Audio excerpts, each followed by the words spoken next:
This is something that I take every single client through pretty much because anxiety is the focus of my practice, and relaxation training can be wildly effective for calming our nervous system.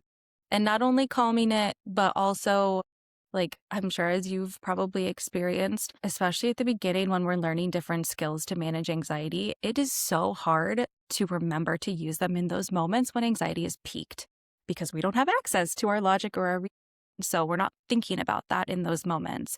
But practicing it every single day, once a day, whatever it is, and we'll get into that in a second, helps our body to learn, oh, this is what I can do. This is what can help me get to that place of calm or of homeostasis in my body.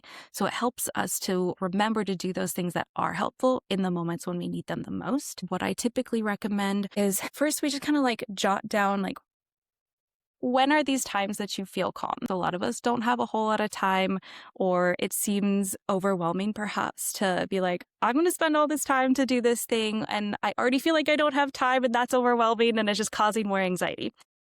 So, to get around that a little bit, we look at the daily schedule and we say, okay, let's look at normal routines, typically breakfast time or like wake up, lunch, sleep. Is there any wiggle room that we can attach 5 to 10 breaths to, filling up our water, brushing our teeth? If we have like journal time, reading or prayer, whatever it is before bed. Before bed is super helpful because that just helps us to get better sleep because we're in a safe state. So can we attach just a little bit of this breath work or meditation or whatever you choose to one of these times to try and make it as simple as possible is usually where I start with folks. And that's typically has been useful in the beginning. I love the fact that you use like wiggle room because also what I've learned about habits is that if you really want them to stick, you have to make them, I guess, realistic to fit into your day.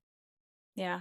Because I've done this before where, people are trying to do a mental health overhaul, they're like, I'm gonna meditate, I'm gonna journal, and then you have like 10, 15 things and you don't really have it's unrealistic.